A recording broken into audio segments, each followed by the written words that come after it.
wakili msomi Edwin Swale, viongozi wetu wa dini, Mheshimiwa Maaskofu pamoja na shehe wetu na viongozi wengine wote mlioambatana nao, viongozi wote wa taasisi za haki jinai, kitambua uwepo wa Mheshimiwa msajili pamoja na Mheshimiwa jaji, DPP, mwakilishi wa DPP, wajumbe wa mkutano huu ambao ni wakurugenzi wasaidizi, wakuu wa vitengo, wakuu wa TAKUKURU wa mikoa, wilaya na vituo maalum na utambulisho wote uliotolewa, kamati za usalama za mkoa wa Morogoro pamoja na wilaya zake, viongozi wote wa serikali mlioko hapa, waandishi wa habari, wageni waalikwa, mabibi na mabwana. Nirudie tena: kuzuia rushwa, kazi na utu. Ndugu viongozi, na mimi niungane na waliotangulia kusema kumshukuru Mungu kwa ruzuku ya uhai na afya njema na kutuwezesha kukutana leo hapa katika tukio hili muhimu.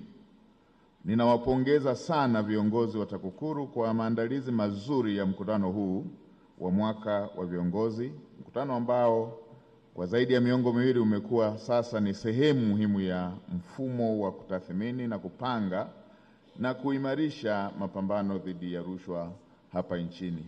Hongereni sana.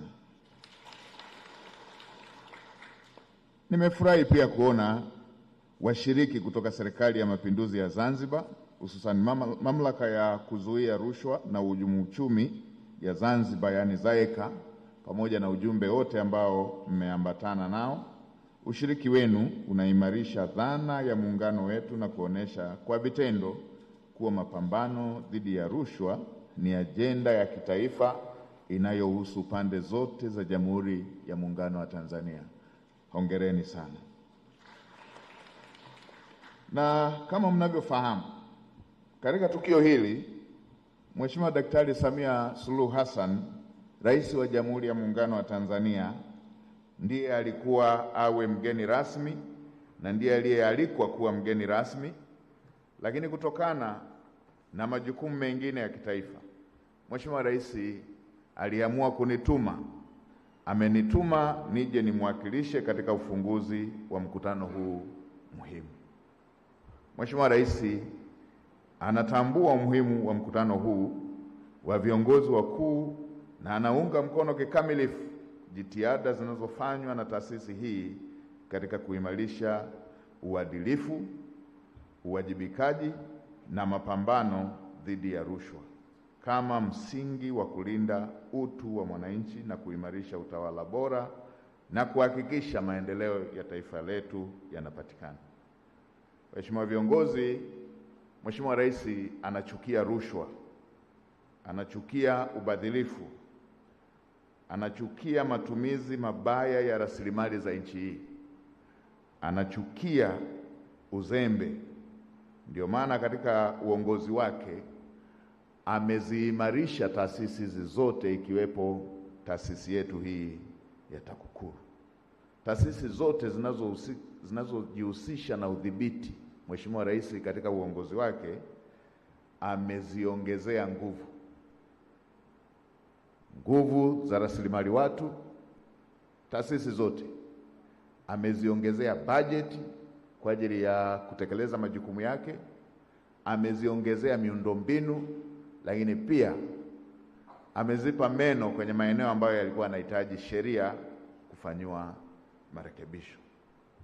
Kwa hiyo yote ni jinsi Mheshimiwa Rais anavyothamini kazi mnayofanya na jinsi anavyotambua kwamba kutokana na kazi yenu rasilimali za nchi hii zitatumika ipasavyo na kuwaletea Watanzania maendeleo. Kwa hiyo pokeni salamu hizo.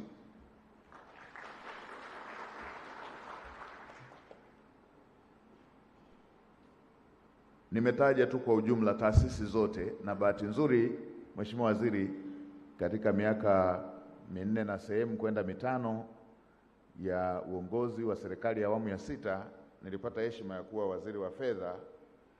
Ninajua maelekezo na msisitizo ambao Mheshimiwa Rais alikuwa akiutoa linapokuja jambo la vyombo vya ulinzi na usalama na taasisi hizi zinazoshughulika na masuala ya udhibiti na usimamizi wa rasilimali za nchi yetu, utawala bora, pamoja na masuala yanayohusiana na kupambana na rushwa. Pia ninayo furaha kuwasilisha salamu za pongezi na heri ya mkutano mwema kutokea kwa Balozi Daktari Emmanuel Nchimbi, Makamu wa Rais wa Jamhuri ya Muungano wa Tanzania, pamoja na Mheshimiwa Daktari Hussein Ali Mwinyi, Rais wa Zanzibar na Mwenyekiti wa Baraza la Mapinduzi. Viongozi hawa wanatambua na kuthamini mchango mkubwa unaofanywa na TAKUKURU pamoja na ZAICA katika kulinda maslahi ya nchi yetu.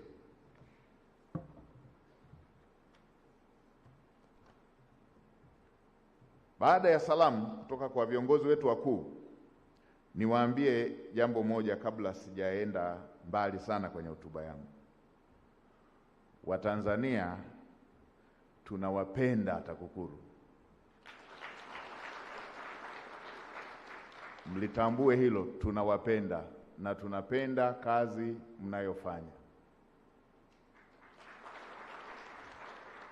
Hata msipotuonaona tukija maofisini kwenu ni mazoea tu, kwa sababu wengi wanaokuja huko wanakuja kwa wito maalum. Lakini ukweli ni kwamba tunawapenda, na mimi nitoe rai kwa Watanzania wote, tuende tu hata kama hatuna wito, kama tuna jambo la kuweza kuwasaidia wenzetu.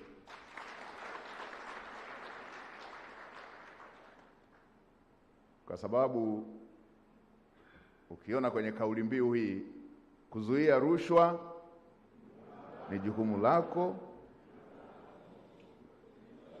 na langu, timize wajibu wetu. Kwa hiyo kila Mtanzania ana wajibu wa kutimiza. Pamoja na kwamba tunaogopaga kwenda, kwa sababu wanaokwenda kule wanaenda kwa wito, lakini unapokuwa na jambo linaloweza kusaidia kazi hii, nenda, utalindwa na taarifa zako zitalindwa, lakini zitatumika kuisaidia nchi. Na mimi ninapowasisitizia kuwa nawapenda, nina mifano mingi tu ambayo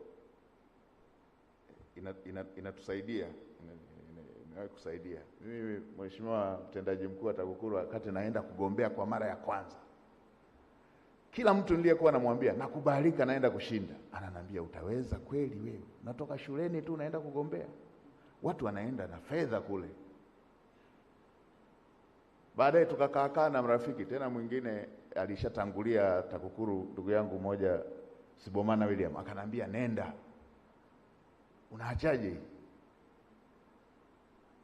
Nataka kuambia jinsi tunavyowapenda. Sasa nikaenda na milioni 4 tu,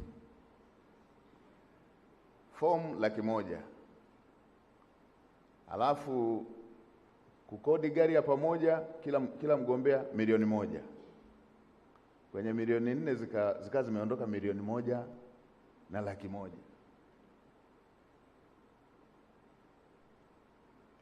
Sasa baada ya hapo ikawa kila wakinaambia, wajumbe wajanja sana, mnaweza ukaa huko na wenzako hapo wanakuambia, mwenyekiti nasema tu hii, wanaweza wakakwambia wenzako wamekuja huku bwana, wanataka na wewe uende. Na waambia, na ukikiri kwamba huna hela, nasema mgombea dhaifu kabisa huyo, na waambia sikilizeni, yani hapa nilipo niko fiti, lakini kwa kuwa ushindi huu tumeshapata, uko kote TAKUKURU wapo. Unaona watu wapo TAKUKURU wapo. Kumbe hela sina. Nimepata msaada wa TAKUKURU. Sasa akipita tu mtu yeyote kule, hata kama sio TAKUKURU, wanasema tumewaona kweli hapa. Tunawapenda na tunathamini kazi yenu. Endeleeni, songeni mbele. songeni mbele. Kazi yenu ni njema sana. Hata tusipokuja mimi nitoe rai kwa Watanzania, twendeni tuwasaidie. Kazi hii mnayofanya ni ya nchi, sio kazi binafsi, ni kazi ya nchi. Mnasaidia nchi. Na nisiwaseme tu Watanzania, hata mimi nina marafiki ndugu ambao tunafahamiana DG, unaona hatutafutani. Hata nimemwona na ndugu Benjamin Kapera, ndo alikuwa mchungaji wetu wakati tunasoma, akituhubiria UKWATA na KASFETA. Nimemwona ndugu yangu Ismail pale, hata shemeji yangu Happy nilimuona, lakini hatutafutani, ila tunathamini kazi yenu mnayofanya. Na mimi niwaambie Watanzania wote, fikeni ukiwa na jambo mahususi kabisa linaloweza kusaidia taasisi yetu hii. Fika ili tukomeshe mambo ya rushwa.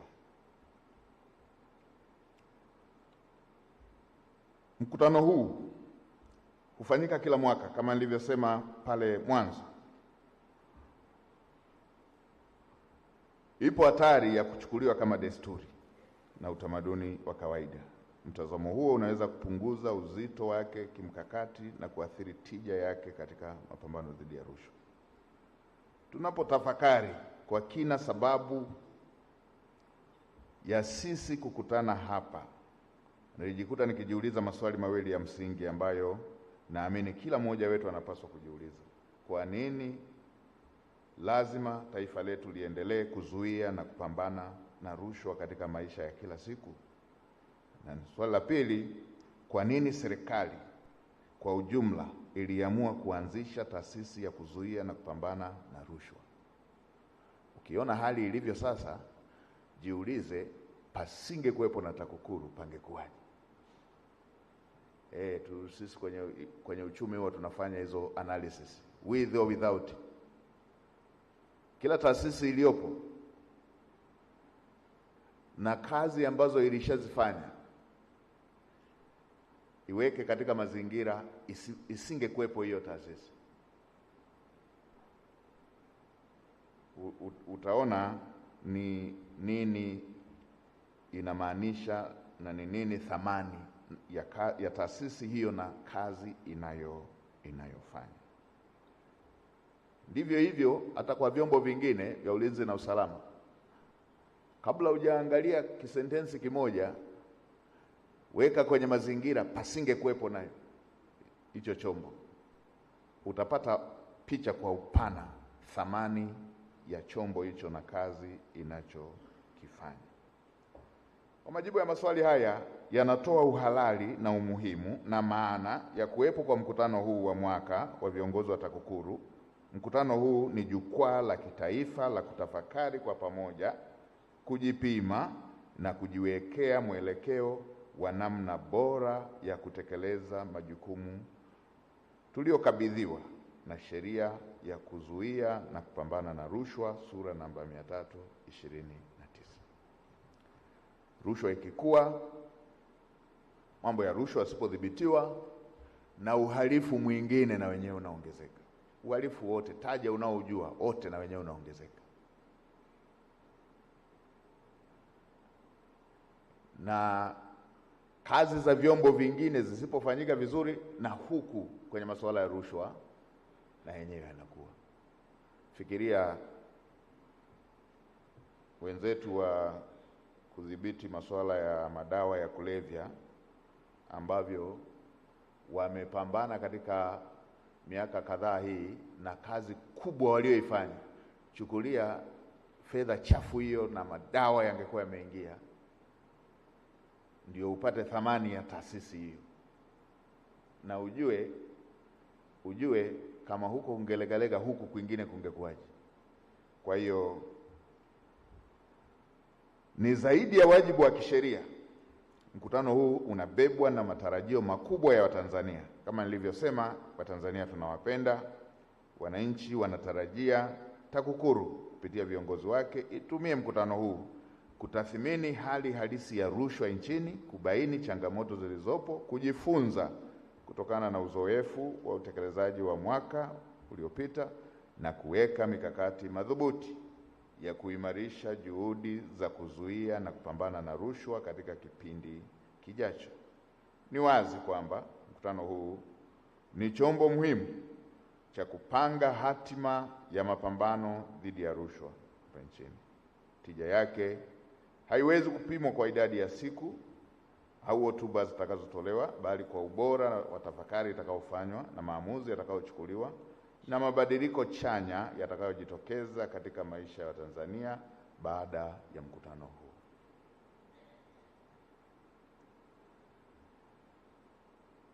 Rushwa inadhalilisha utu wa binadamu, inasababisha vifo, inasababisha ulemavu, inasababisha dhuluma, inasababisha uonevu, inapora haki za wanaostahili, inachochea wizi na ubadhirifu wa mali za umma, inadhoofisha imani ya wananchi kwa serikali, inasababisha utoaji wa huduma uwe duni,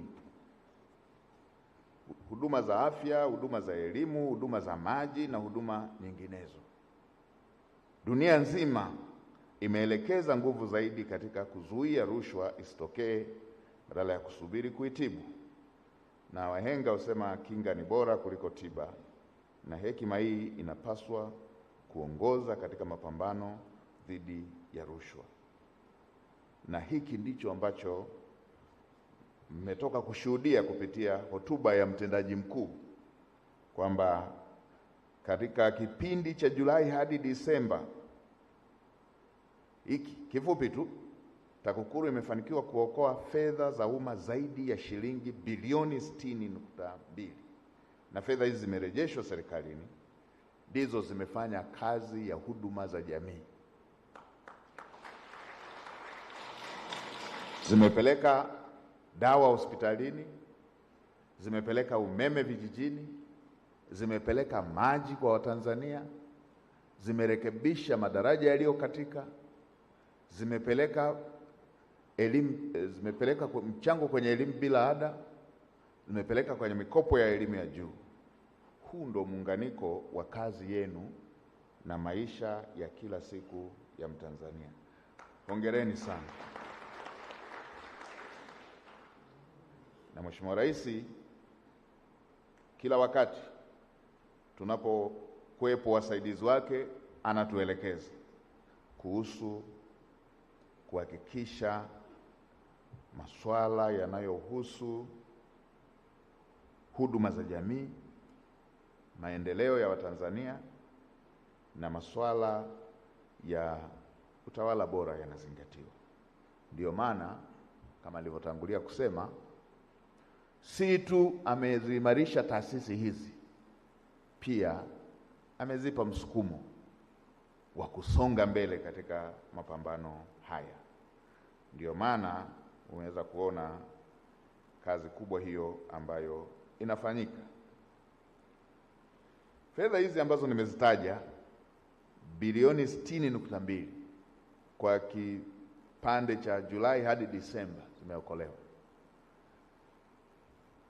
Inaweza kutumika kuchangia afua mbalimbali katika mipango ya afya ya uzazi, mama na mtoto, ununuzi na usambazaji wa dawa muhimu, vifaa tiba na vitendanishi. Hili sio jambo dogo, hakika ni mguso chanya kwa maisha ya Watanzania. Katika kesi 489 zilizosikilizwa mahakamani, Jamhuri imeshinda kwa asilimia 68.8. Hii ni ishara ya kazi nzuri ya uchunguzi, ushirikiano madhubuti kati ya TAKUKURU na Mahakama ya Tanzania, ambapo kazi hii imefanyika na majibu yake yamepatikana. Asilimia 68.8 kesi Jamhuri imeshinda kati ya kesi 489. Hiki pia ni kitu kizuri ambacho Watanzania mara zote wanatamani kukiona, na Mheshimiwa Rais alikuwa akisisitiza kwamba panapokuwepo na masuala ya rushwa, chunguzi zikamilike na uamuzi ufanyike. Hii 68.8% ni moja ya ishara kwamba kazi hiyo inafanyika kutekeleza hayo maelekezo. Tuongeze jitihada za kuweza kuhakikisha mashtaka yanapelelezwa, yanakamilika, kesi zinapelekwa mahakamani na uamuzi unafanyika.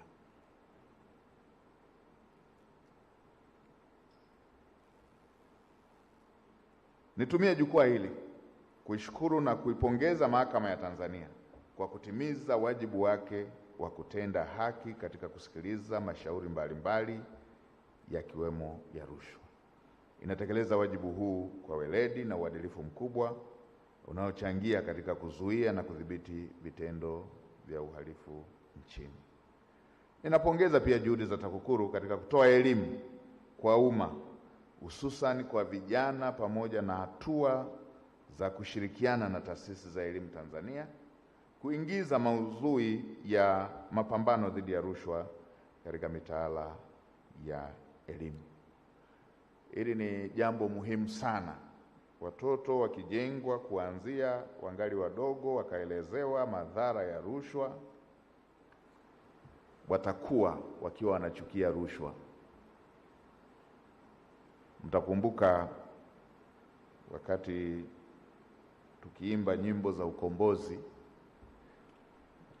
jinsi ambavyo tulikuwa hatujui hata kama kuna mpaka hapa katikati, kwa nachukia makaburu, kupitia nyimbo za mchaka za tembezi. Wale vijana wadogo zaidi hawayajui hayo nyimbo zile. Nani akifa mimi siwezi kulia, nitamtupa mto Kagera. Hawajui. Chukia kweli kweli. Kwa watoto wakifundishwa kuhusu rushwa, wakajua rushwa ni jambo la aibu, na ndio maana tukichukua hatua kali, wala watu wasituone tunafanyaje. Watu hatupaswi kuwaheshimu, kuwapa heshima watu ambao wanafanya vitendo vya rushwa na ubadhirifu. Tukiwafundisha watoto wakakuwa wakijua hiyo ndio itakuwa tabia yao, watachukia rushwa na vitendo vya rushwa, na tutajenga taifa linalochukia masuala ya rushwa. Tunapaswa kujipongeza kwa Watanzania katika kipindi cha uwenyekiti wa SADC 2024 hadi 25, ushiriki wetu katika tafiti za kikanda na za kupambana na rushwa, pamoja na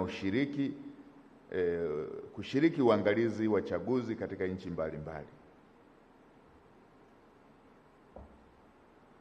Dira ya Taifa ya Maendeleo 2050 inalenga kujenga taifa lenye nguvu kazi, yenye elimu, ujuzi, ubunifu, uadilifu na uwajibikaji.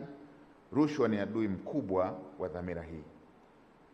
Ilani ya uchaguzi ya CCM 2025 hadi 30 imeweka wazi kuwa mapambano dhidi ya rushwa ni nguzo ya ustawi wa wananchi, demokrasia na utawala bora, na mkutano huu ni sehemu ya utekelezaji wa ahadi hizo za chama na serikali. Na Mheshimiwa Rais kwenye haya masuala ya rushwa hajataka rushwa ipewe jina lolote zuri, iwe ndani ya chama ama nje ya chama, ndani ya umma.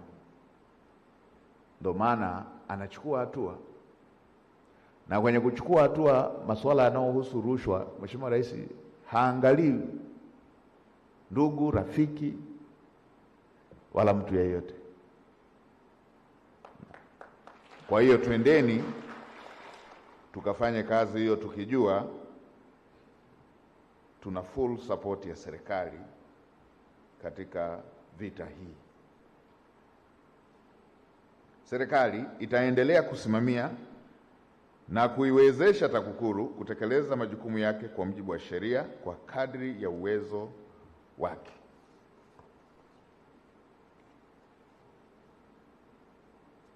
Pale ambapo panahitaji, zamani tulikuwa na shida ya masuala ya kuchunguza, ya kushtaki, yote kwenye taasisi zetu hizi. Kila taasisi kulikuwa na vikwazo vingi mpaka jambo liweze kutokea. Tulifanya marekebisho hayo.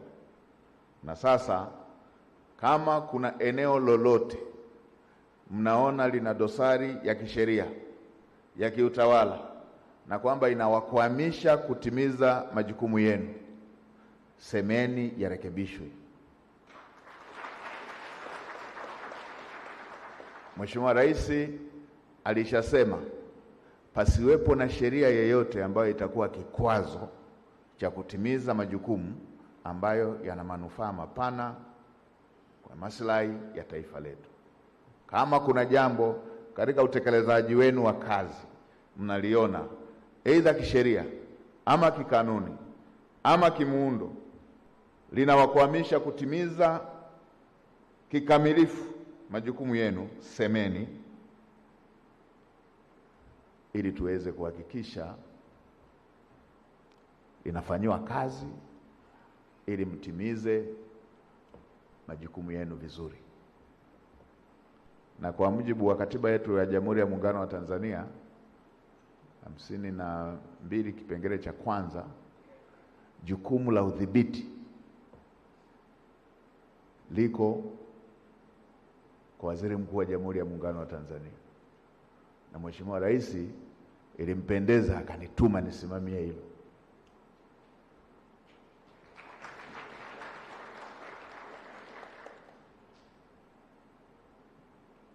Leteni kama kuna jambo linawakwamisha la kisheria, la kikanuni, leteni tulirekebishe,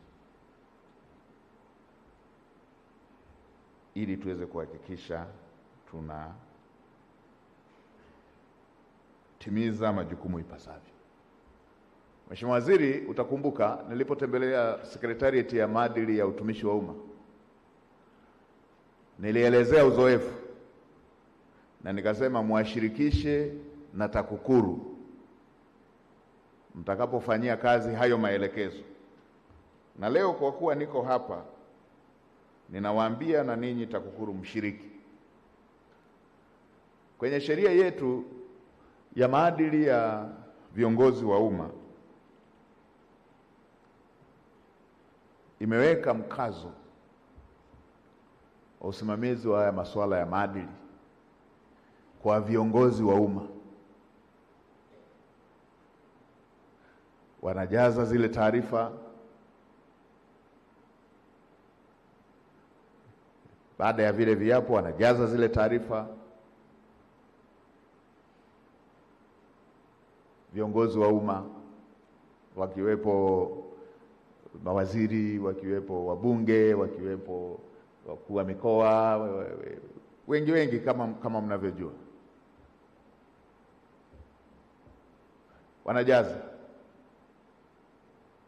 Na wakishajaza wanataja na mali walizonazo,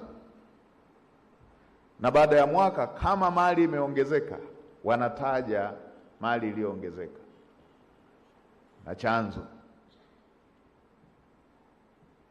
Viongozi wa umma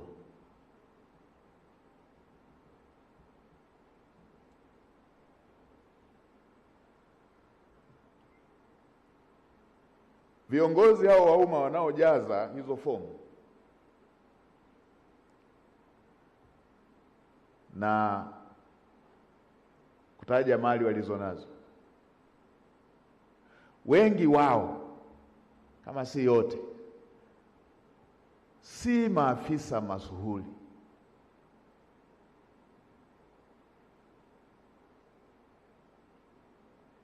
Viongozi ni makamisatu, ni viongozi wa kisiasa ambao kwenye sheria tumeshawawekea tayari, akiingilia, akipeleka hata pua tu anavunja sheria.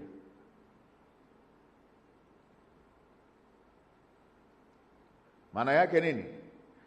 Wapo wanaoshughulika na kukusanya fedha, wapo wanaoshughulika na kutumia fedha zilizokusanywa.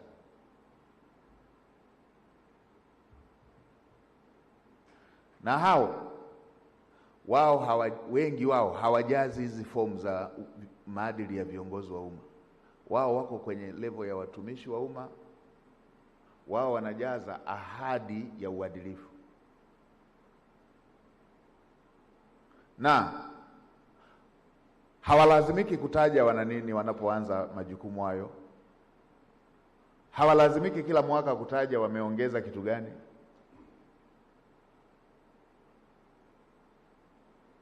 Hawalazimiki kutaja chanzo cha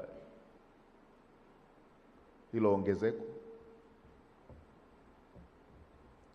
Sasa mimi uzoefu wangu wa kuwa serikalini, sababu nimekuwa na bahati nzuri katika kukua kwangu, niko huku nimekuwa Benki Kuu, nikatoka hapo nikawa naibu waziri wa fedha, nimetoka hapo nimekuwa mambo ya ndani, nimetoka hapo nimekuwa katiba na sheria, nimetoka hapo waziri wa fedha.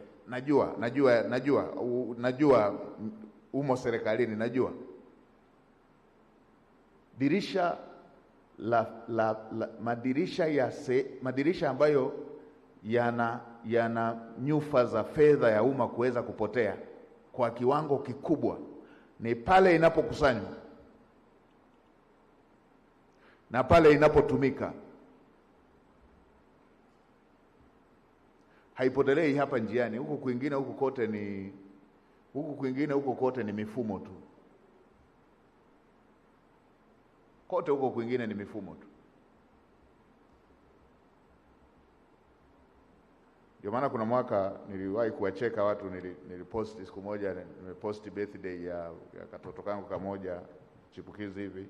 Jamaa akasema kamejaa dola zetu, akanikasema sasa kanakutana nazo wapi? Kwa sababu ukishatoa World Bank na IMF inaenda Benki ya Dunia. Ikitoka Benki ya Dunia inaenda halmashauri kule inakotekelezwa ama kwenye wizara kule. Kanakutana nayo wapi sasa? Ndio. Ni nzuri pia Watanzania wakajua mifumo ya mambo ya fedha huwa inafanyikaje. Ni lazima tuzibe pale kwenye maeneo ya wale watu wanaokutana na fedha.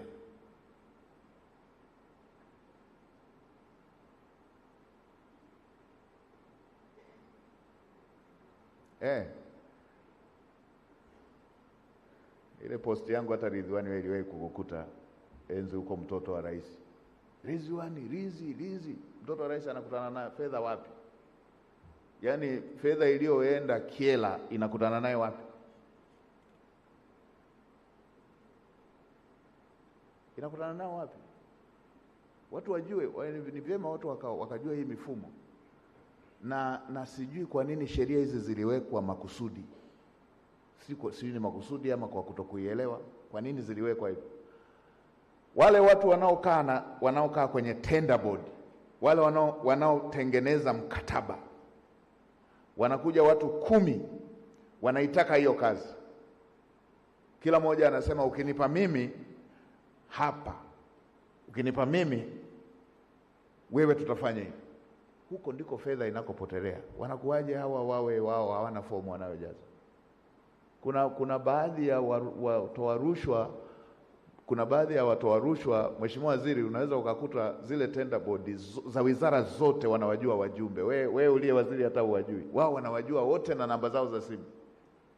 Ukipeleka budget ya serikali, wewe waziri unapambana kuisoma na waheshimiwa wa kamati yako mnapambana na nyaraka. Mkimaliza kuipitisha wanakushangilia, unaweza ukadhani wanashangilia umesoma vizuri budget. Kumbe wanajua dili limepita. Asilimia zote zimepita. Hayo ndo maeneo ya kuyadhibiti. Siku ile nilisema Secretariat ya maadili ya utumishi wa umma wanapoandaa zile sheria wawashirikishe TAKUKURU. Mnajua maeneo oevu, maeneo yale ambayo yana viashiria vingi vya rushwa ndo yawe form namba 1 kwenye masuala ya udhibiti. Unampelekea diwani akajaze fomu, mbunge anapitishaga mkataba gani ile? Nani anamkumbuka mtu asiyefanya uamuzi ampelekee rushwa? Naibu waziri, nani anampelekea mtu asiyefanya uamuzi rushwa? Yaani mtu wa rushwa atakuwa lofa kweli kweli. Unampelekea mtu asiyefanya maamuzi umpe rushwa ili afanyeje? Then unakuta kuna watu wapo tu wametulia kwenye comfort zone, kwenye eneo tulivu kabisa kabisa lisilo na disturbance yeyote.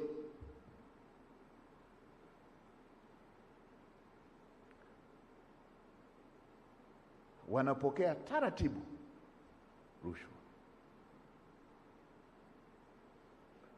Aliwahi kusema Mheshimiwa Rais kwamba baadhi ya miradi inasuasua kwa sababu fedha yake inakuwa imeshagawanwa na wale wakati wanajadiliana kuhusu mkataba. Sasa mimi alinituma nikasimamie mianya hiyo.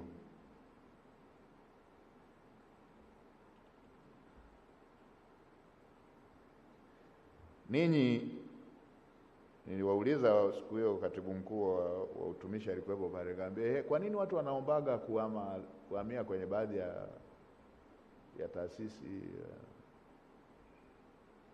Kwa nini? Ninyi hamjawahi kukutana nayo?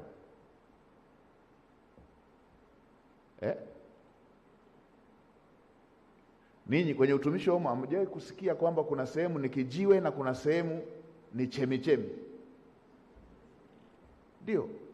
Inakuwaje watu wako kwenye chemichemi alafu hawajazi fomu ya maadili?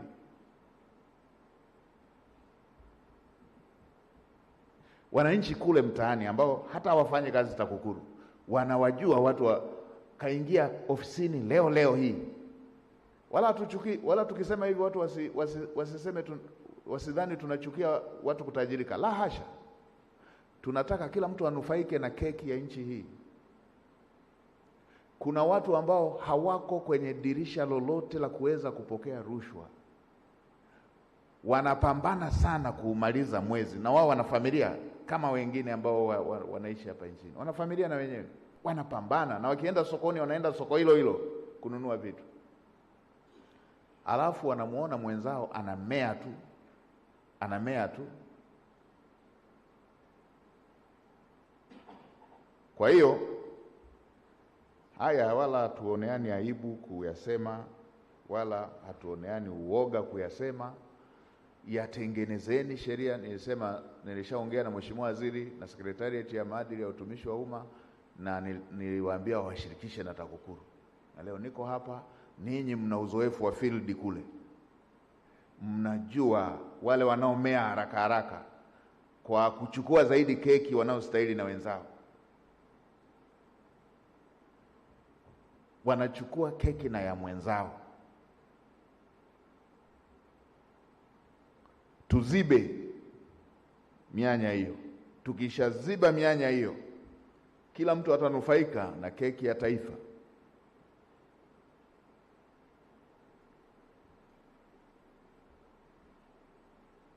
Kila mtu atanufaika na keki ya taifa. Mgonjwa akienda hospitalini atapata dawa inayotakiwa kuwepo hospitalini. Anayepita barabarani atapita kwenye barabara nzuri.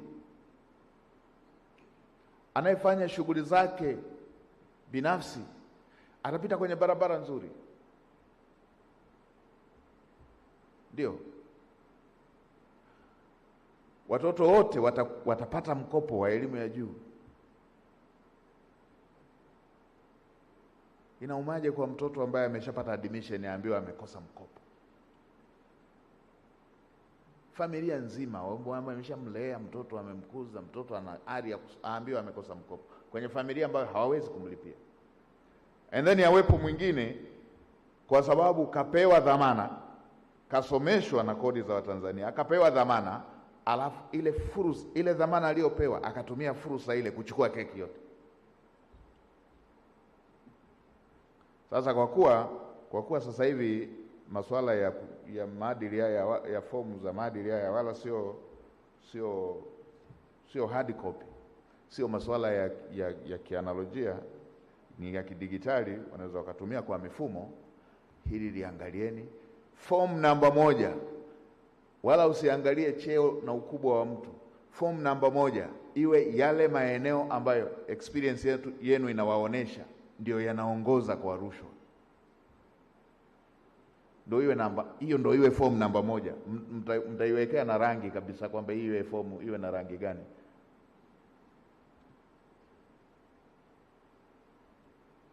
Naogopa kuzitaja rangi kwa sababu naongea jambo serious, asije akaanza kuweka mambo ya mizaha.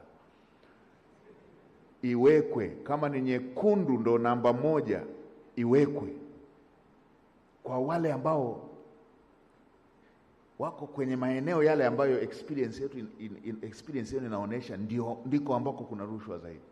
Kila idara ina maeneo ambayo yako kila idara, kila eneo kwenye idara ina maeneo ambayo yanaviashiria pote. Hii tusiende tu na vile hivi. Tusiende tu hivi na ambao ni viongozi naenda hivi. Kuna watu wapo kwenye kaeneo kake pale. Wananchi wanajua maisha yao yalivyo.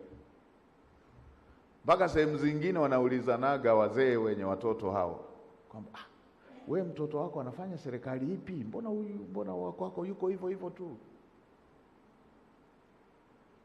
Hamjawahi kusikia wazee wakigombana hivi? Wanagombana watu, wewe mwenzetu unafanya serikali ipi? Mwenzako mbona juzi tu kawa hivi? Lazima tukomeshe hii uwezi kuonekana wao ndo wajanja. Yule asiyeiba anaanza kudharaulika kwa kama yule hana hamnazo hivi. Alafu mwizi anaanza kuonekana mjanja.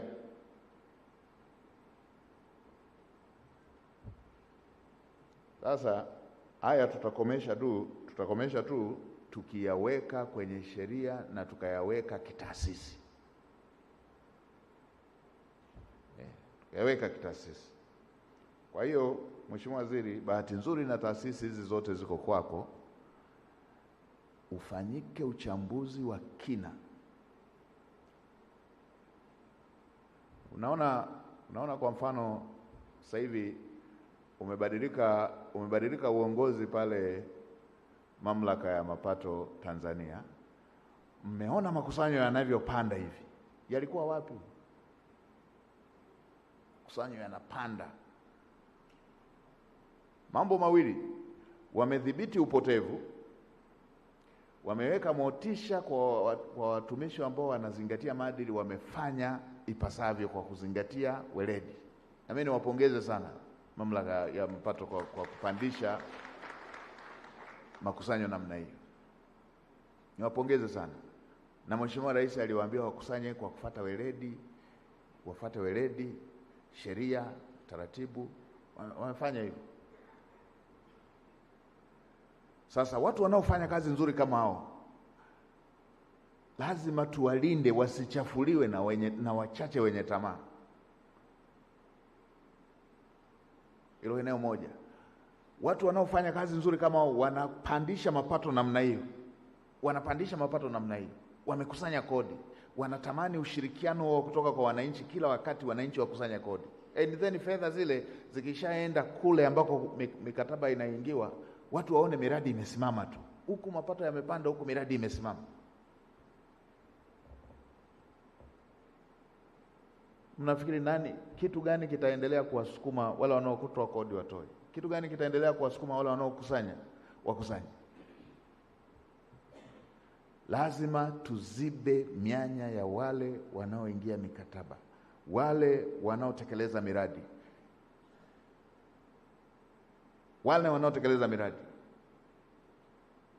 Kwamba BOQ imesema hivi, yeye anaenda anaweka, imesema nondo za milimita 16, yeye anaenda anaweka za milimita 6.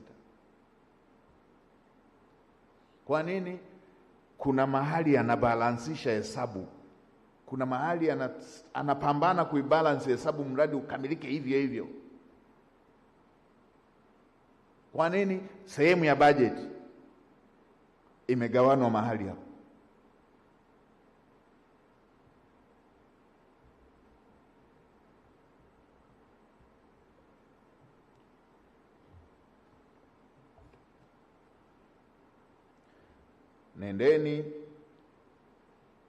bila uoga.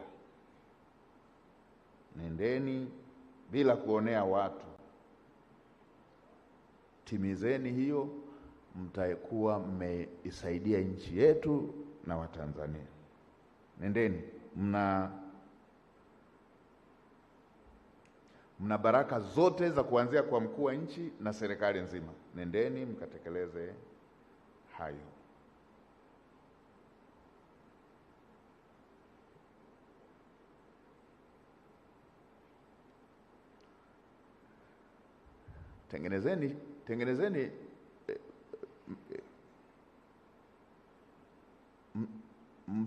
Tengenezeni mazingira ambayo yatamfanya mtu yeyote akijihusisha na mambo ya rushwa ajikute katika mazingira magumu,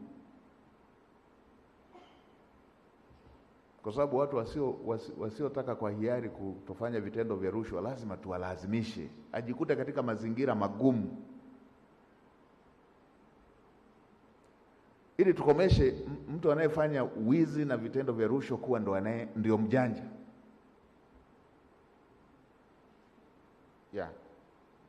Kwa hiyo twendeni tusonge mbele. Nimalizie kwa kuendelea kusisitiza kuimarisha vitendo vya ushirikiano na wadau wa ndani, hususan sekta binafsi. Sekta hii ina mchango mkubwa katika uchumi wa taifa letu na ina mwingiliano wa karibu na sekta ya umma katika maeneo yenye hatari za rushwa. Kama ambavyo nimesema, hata wale watu wa sekta binafsi wanajuaga kwamba mimi taasisi yangu ilikuwa imesimama zaidi, huyu aliyepata huyu ametumia njia ya mkato. Tushirikiane nao, tutajua tu kote. Ndio, tushirikiane nao. Kuweni na ushirikiano nao hawa. Pakianza tu mchakato, kuweni nao. Tutajua tu. Wanajua. Hata wao wanajuana ubora wa utekelezaji wa miradi. Wanajuana.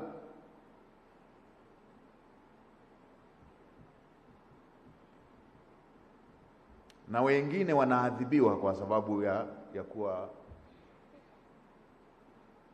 kuwa waadilifu.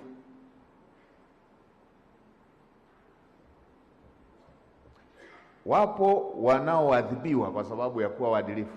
Anakwenda kila siku, anaomba kazi, anaomba kwa tenda ikitangazwa, anaomba kila siku, hapati.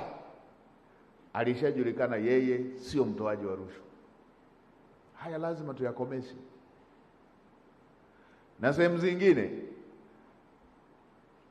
wazawa wa Tanzania wanatafuta kazi wanakosa kwa sababu moja, yule anayetaka kufanya kitendo hicho anaogopa, anamfahamu huyo.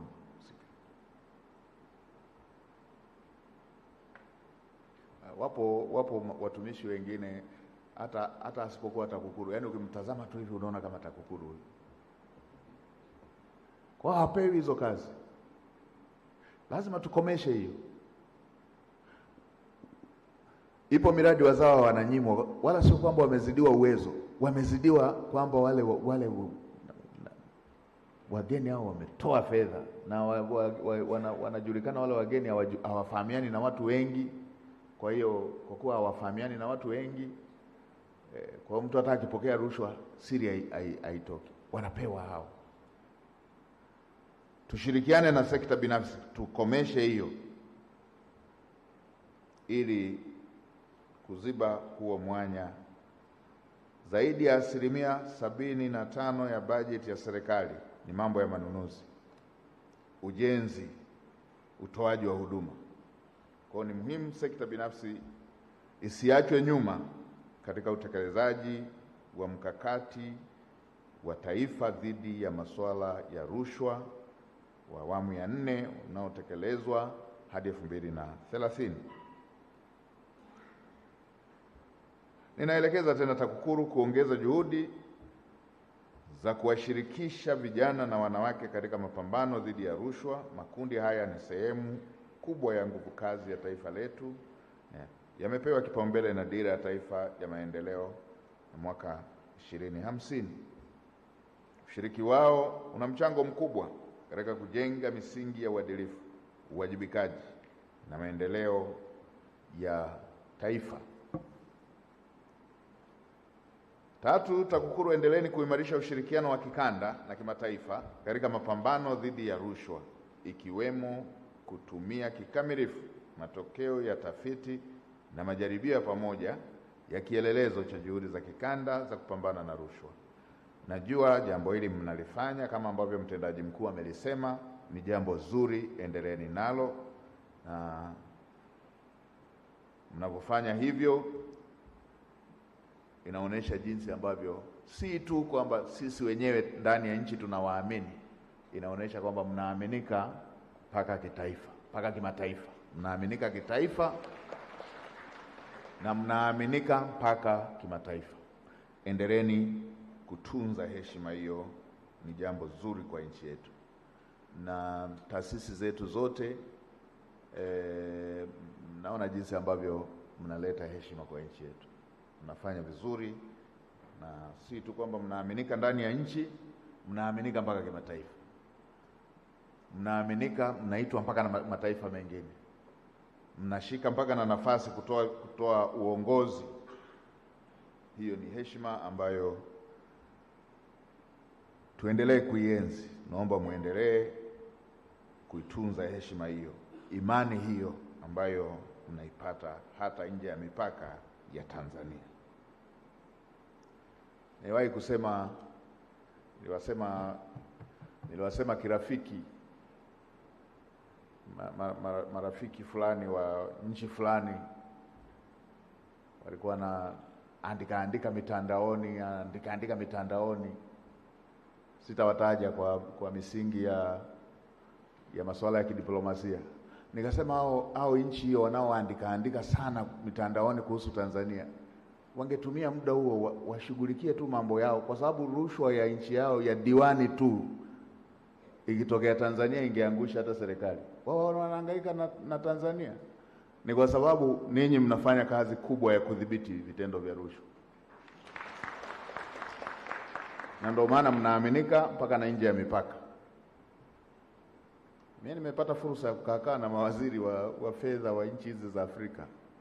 Tanzania ni mwalimu, na mimi niwaambia Watanzania wala msilishwe maneno. Tanzania ni mwalimu kuhusu matumizi ya utawala bora na matumizi ya rasilimali, na serikali kujikita kutazama masuala yanayohusu maendeleo ya wananchi. Tanzania bado ni mwalimu.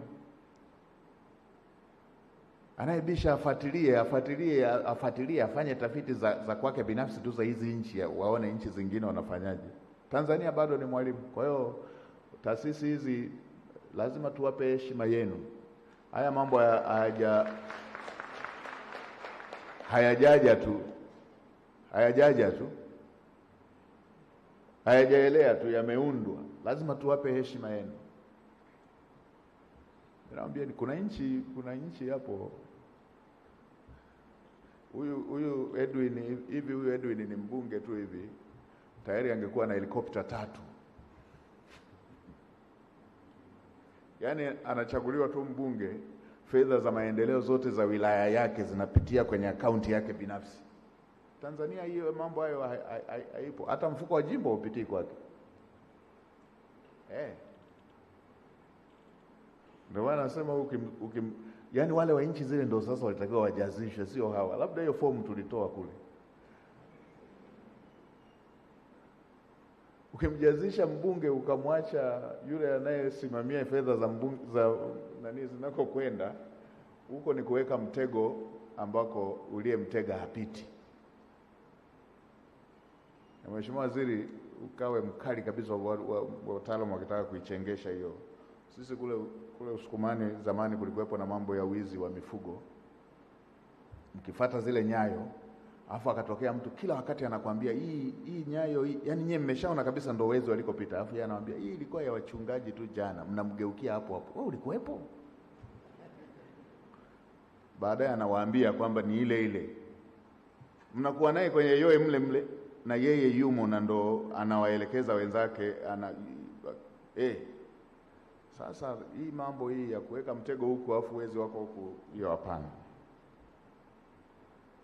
Ninawasisitiza TAKUKURU kuendelea kulinda demokrasia, utawala bora, ubora wa huduma za jamii kwa kuhakikisha rushwa inadhibitiwa kikamilifu katika utekelezaji wa miradi ya utoaji wa huduma za msingi kama elimu, afya, umeme, hifadhi ya jamii, mafanikio ya vipaumbele vya ilani ya uchaguzi ya CCM na ustawi wa wananchi, ili kuweza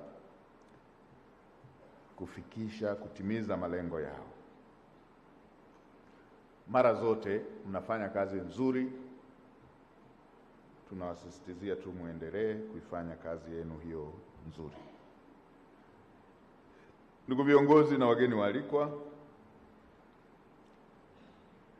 pongezi zote nilizotoa ziwe chachu ya kuongeza bidii zaidi, na kwa kweli kwa nafsi ya moyo wangu nilisema pale mwanzo na narudia tena, tunawapenda na kazi yenu ni nzuri. Vyombo vyetu mmefanya kazi nzuri, songeni mbele.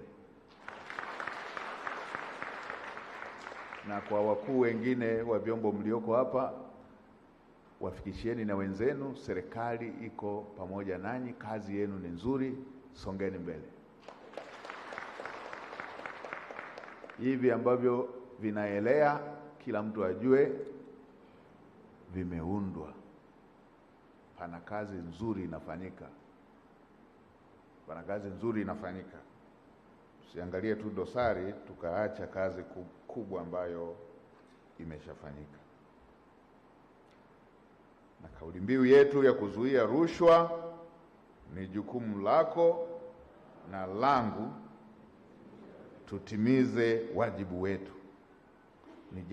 Ni kauli mbiu nzuri sana inayoishi.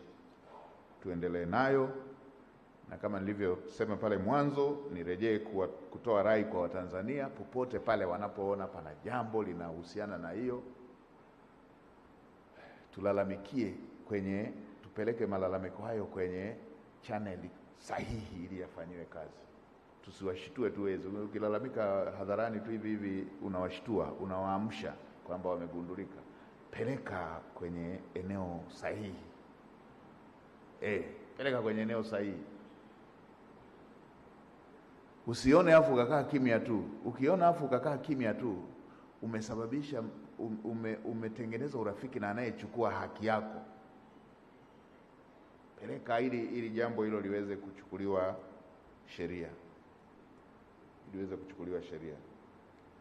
Liweze kuchukuliwa hatua. Peleka ili liweze kuchukuliwa hatua. Na bahati nzuri kwa mfumo mmeenea kote. Kwa jinsi ulivyoelezea pale. Kote wapo. Kote taasisi yetu hii imefika.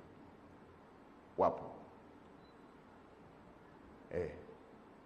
Na hivi pale hamna wageni wanaokuja tu kupiga story. Kwa privacy italindwa. Nenda tu Mtanzania, nenda. Privacy yako inalindwa. Nenda fikisha taarifa hiyo ili jambo lako liweze kufanywa kazi. Nenda ili jambo lako liweze kufanywa kazi. Baada ya kusema haya, sasa kwa niaba ya Mheshimiwa Daktari Samia Suluhu Hassan, Rais wa Jamhuri ya Muungano wa Tanzania, ninatamka kuwa mkutano mkuu wa mwaka 2025 wa viongozi wa TAKUKURU umefunguliwa rasmi. Asanteni kwa kusikiliza.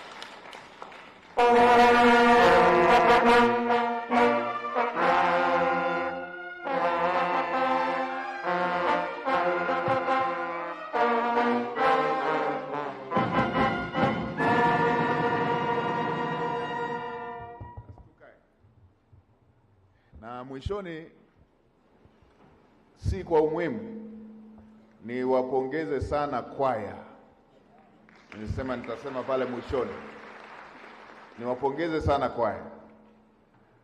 Ndio maana Mheshimiwa Waziri huwa hana stress. Kama una kwaya hii na una kwaya ya utumishi. Mimi nilikuwa nawajua ile kwaya ya utumishi. Kumbe wana hivi haiwezi moja ikatoka ikaja ofisini kwangu. Hongereni sana. Ujumbe murua kabisa na wimbo murua kabisa. Hongereni sana. Kazi yenu njema sana. Asanteni sana.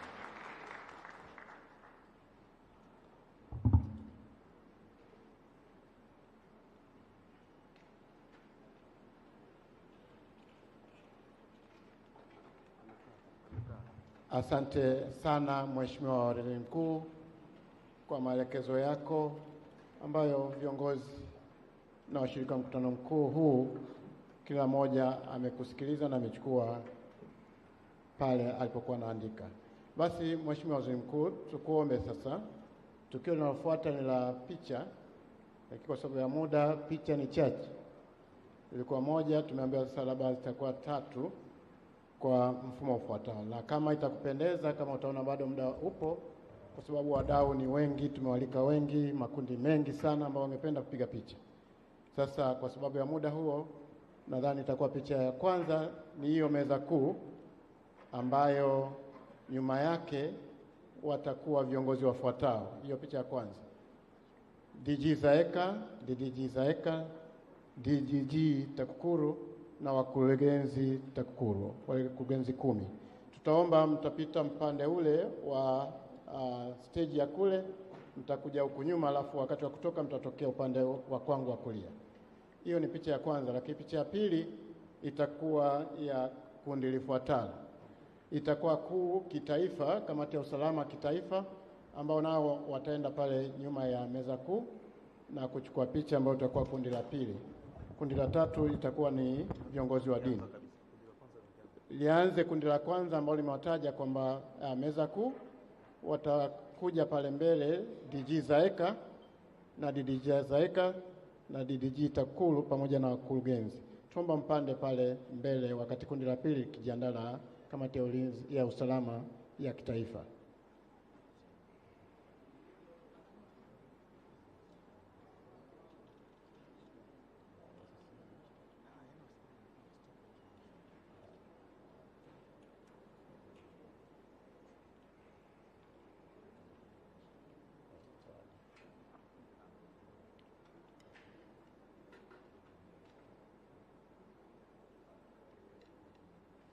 Hiyo ni picha ya kwanza ya meza kuu ikiambatana na wakurugenzi TAKUKURU pamoja na Zaeka, mkurugenzi mkuu Zaeka na wakurugenzi Zaeka na TAKUKURU. Kama tayari, basi picha ya pili itakuwa ni kamati ya usalama ya kitaifa, ambao nao tunaomba wapande pale mbele. Na baada ya hiyo itakuja picha ya tatu ambayo ni ya viongozi wa dini. Najua. Lakini baada ya hiyo picha tutakuwa na zawadi. Tuomba wale wahusika wa zawadi waanze kujipanga na watatupa utaratibu wa kuitoa hiyo zawadi. Tuomba waendelee kujipanga wakati tunasubiri picha ya mwisho.